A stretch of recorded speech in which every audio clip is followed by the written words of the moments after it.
Сәлем баршаңызға. Бүгін Асхана әлемі каналында түрік және Орта Азия асханаларына тән буға пісірілетін еттен жасалатын манты тағамын дайындайтын боламыз. Мантының қоспасын жалпы әр адам әртүрлі пісіреді. Менің отбасымда еттен, майдан, асқабақтан картоп және пияз қосып манты дайындайтын боламыз. Осы пісіру процесін, дайындау процесін сіздерге видеоға түсірген жайым бар.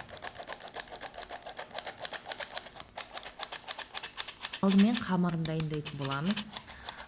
Қамырына 500 грамм ұнға бір жұмыртқа қосып, 200 миллиграмм салқын су қосып, және бір шай қасық тұз салып, бәрін жақсылап араластырып, қаттылау етіп қамыр илейтін боламыз. Және илеп болған соң қамырымызды міндетті түрде пищевой пленка немесе салафанға салып 30 минутқа демалтамыз.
Мен жылқы етінің фаршын қолдандым.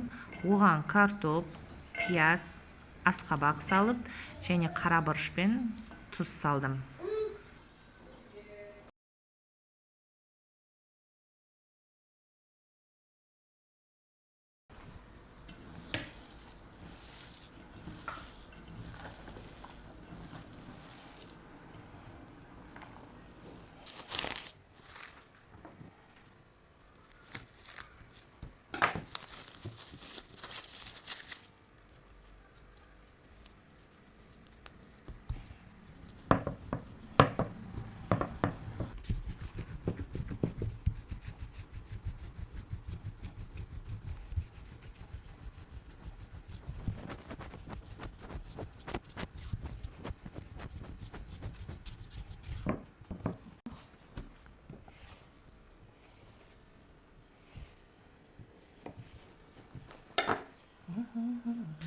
Қамырды жұқа етіп жайып аламыз және квадрат етіп кесеміз.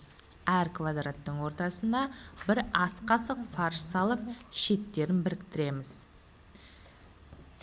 Мантыны мантаваркаға салар алдында міндетті түрде астын шемішке маймен жағып алыңыз.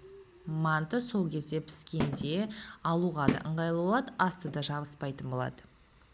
Және мантының піскенде беті тастай болмас үшін мантының бет жағында шемішке маймен майлағаныңыз дұрыс. Немесе бетіне салафан жауып, қаппағын жауып пісірсеңіз де болады.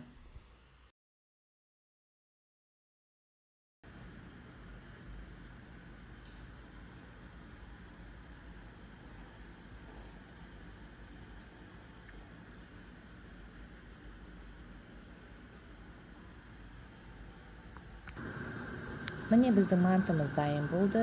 Мантымыз өте бай, шырынды және майлы, дәмді болып шықты. Ішіне қосатын жалпы қоспаларының өзі бүткіл согын берді десек болады.